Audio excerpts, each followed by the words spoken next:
And all the decals are applied on the looks like on the windshield and the window side. Victory's all decal here. And on the back it says "Don't Kiss Me." We got some taillight decals as well, and some race flags. Pretty cool looking little body, but it looks to me like it's a pretty standard monster truck style body for most popular 1/10 scale sizes out there. First off the bat, I see that the speed control double-sided tape was probably mounted on top of the upper chassis deck, and it looks like it came undone, so I'm going to have to refasten that with some fresh tape. Probably not a big deal, well, certainly not a big deal for me, but one of the things that I usually like to do is I'll take an alcohol swab, and then what I'll do is I'll rub it on clean on the plastic and clean on both sides of the surface, and wipe it down with a clean cloth, and then apply fresh double-sided tape, and that usually does a really good job fastening the surface together. I know I had seen the well, it looks like there's a little fastener on the switch here that may have come off too, and there's a little clip here that slides into the ESC for the on-off switch. There we go. That holds that in place. But I do see the Molex connectors here, and the other car had gold-plated Molex in there. This one does not. This Molex is just your typical steel or aluminum. I'm not sure what type of connector, but it has an adapter here on the battery to a Dean's T-style connector. So what I'll probably end up doing is just going ahead and putting a Dean's on here, and just to eliminate that. And I'll play around and try running this with a 2-cell LiPo and see how the temperatures hold up. I'm not sure what size brushed motor this is. I'm not sure if that's a. Some cars, I think they were like a 20 turn. This might be a 15 turn. I'm not sure. And it only gives the specifications for the brushless, not the brushed version. So I'm not really sure. I'll have to play around with it and then kind of maybe see if there's some markings on here. Oh, it says right there 20 turn. I'm sorry. So this is a 20 turn brush motor, and we'll play around with it and see how it does. I can't wait to put the wheelie bar and see how it does wheelies. The tires, oh wow, these have a lot of this is normally most tires that I've felt have had like a hard compound. This is more of a medium compound here. This is looks like this would get plenty of traction, hopefully to where it doesn't traction roll. But then yeah, the shocks, ooh, I see aluminum threaded shocks on the front and rear here. I can't tell if that's aluminum or plastic caps. It feels, it's definitely plastic on the top. At least it looks like aluminum. Yeah, as far as I can tell, it has the appearance of aluminum, but you know, I'll have to take these apart later and then do more inspection. The bodies themselves are aluminum, but it looks like it's an aluminum colored cap. I'll have to play with that later. And I can't really tell off the top of my. Yeah, it's hard to tell with that finish. It's kind of an interesting finish on there. No other. Let's see. Yeah, there's no CVDs in the front. Those are dog bones. I don't see any aluminum hexes in there. The front diff feels a little on the loose side. I might see about putting maybe some putty in there, or I remember the other diff that I touched before. It wasn't a sealed diff. I'll double check on these as well. But these wheels have a lot of play, and I don't. That's a little bit more than I like to have. I like to have a little bit more traction in there, or not traction, but a little thickness on the front.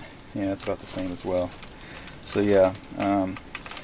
First thing I'm going to do is take these diffs apart, service them, maybe put some a little bit of putty or fluid in there just to kind of stiffen them up. And it does have an aluminum chassis, both the upper and lower deck here.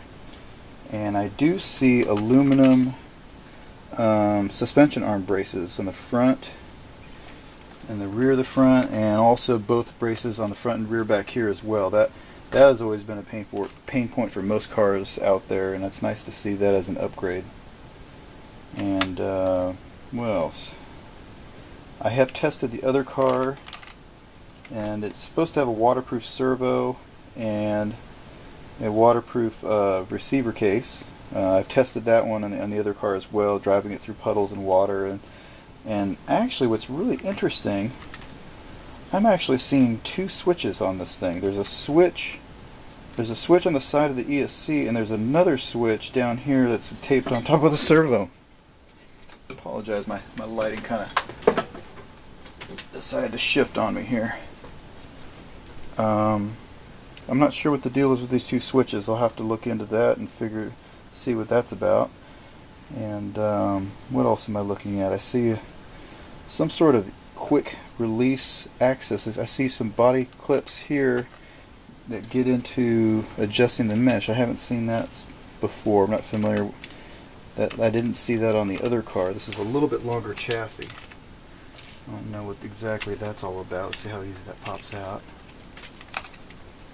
Maybe it's not as easy as I thought. Looks like there's a couple more screws I need to remove, but I see a clear case in there. It looks like it's some. Oh, I see. There's a slipper. There's a slipper clutch in there.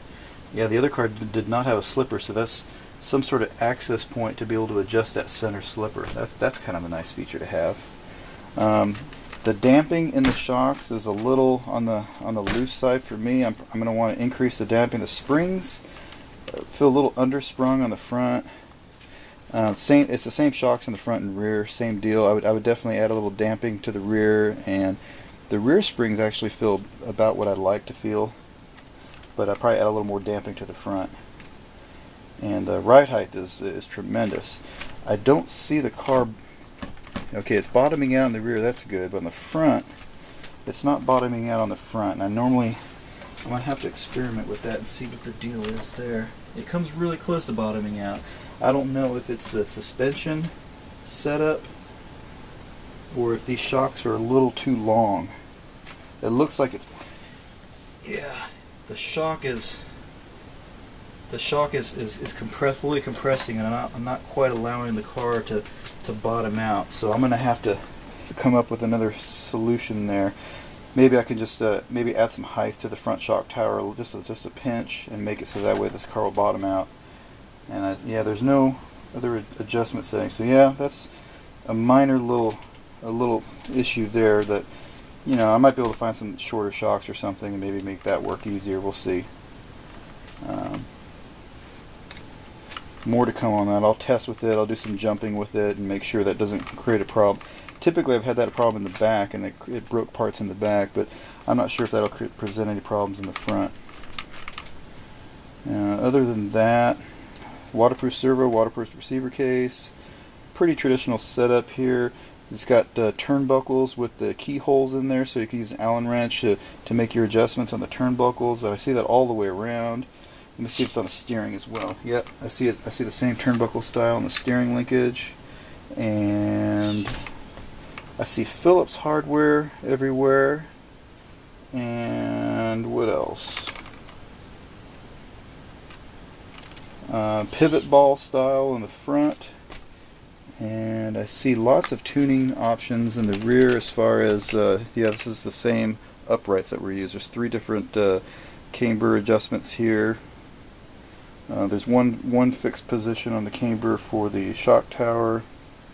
I do see some E-clips that are being used to secure the pins, and then they do use screw pin styles inside the wheels there. So that's kind of like I've seen I've seen those kind of threaded screws that they use on the Traxxas cars.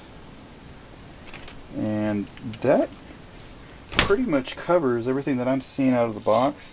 Look for some more details. I'm going to put a link on the video, the description of this video, with more information as I drive it and test drive it and find issues. I'll definitely post them up, or tips or suggestions or things that I've done to make improvements to the car. But anyway, thanks for watching.